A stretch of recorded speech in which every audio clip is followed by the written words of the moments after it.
পূজার সাজ। আশ্বিনের মাঝামাঝি উঠিল বাজনা বাজি, পূজার সময় এলো কাছে। মধুবিধু দুই ভাই ছুটাছুটি করে তাই, আনন্দে দুহাত তুলে নাচে। পিতা বসেছিল দ্বারে, দুজনে শুধালো তারে, কি পোশাক আনিয়াছ কিনে? পিতা কহে, আছে আছে তোদের মায়ের কাছে, দেখিতে পাইবি ঠিক দিনে।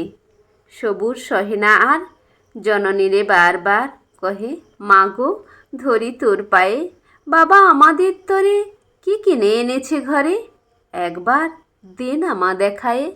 ব্যস্ত দেখি হাসিয়া মা, দুখানি ছিটের জামা, দেখাইল করিয়া আদর। মধু কহে, আর নেই? মা কহিল, আছেই, একজোড়া ধুতি ও চাদর।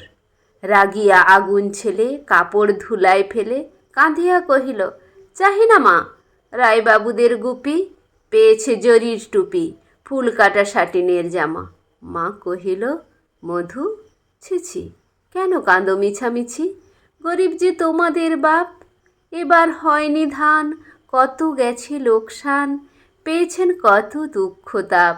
তবু দেখো বহু ক্লেশে তোমাদের ভালোবেসে সাধ্যমতো এনেছে কিনে, সে জিনিস অনাদরে ফেলেলি ধুলির পরে, এ শিক্ষা হলো এতদিনে। বিধু বলে, এ কাপড় পছন্দ হয়েছে মোর, এ জামা পরাস আমারে।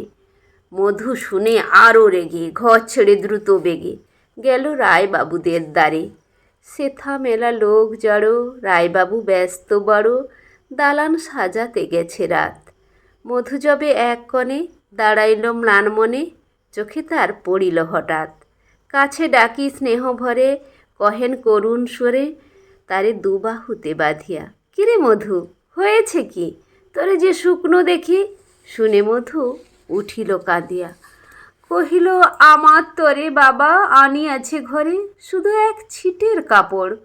শুনে রায় মহাশয় হাসিয়া মধুরে কয়, সেজন্য ভাবনা কি বা তোর। ছেলেরে ডাকিয়া চুপি কহিলেন, ওরে গুপি, তোর জামা দে তুই মধুকে। গুপির সে জামা পেয়ে মধু ঘরে যায় ধে, হাসি আর নাহি ধরে মুখে, বুক ফুলাইয়া চলে। সবারে ডাকিয়া বলে, দেখো কাকা, দেখো যে মামা, ওই আমাদের বিধু ছিট পরায়েছে শুধু, মোর গায়ে সাটিনের জামা। মা শুনে কহেন আসি, লাজে অশ্রু জলে ভাসি, কপালে করিয়া করাঘাত। হই দুঃখী হই দিন, কারো রাখি নাই ঋণ, কারো কাছে পাতি নাই হাত। তুই আমাদেরই ছেলে, ভিক্ষালয়ে অবহেলে অহংকার করো ধে ধে। ছেঁড়া ধুতি আপনার ঢের বেশি দাম তার, ভিক্ষা করা সাটিনের চেয়ে। আয় বিধু আয় বুকে, চুমু খায় চাঁদ মুখে, তোর সাজ সবচেয়ে ভালো, দরিদ্র ছেলের দেহে দরিদ্র বাপের স্নেহে, ছিটের জামাটি করে আলো। নমস্কার।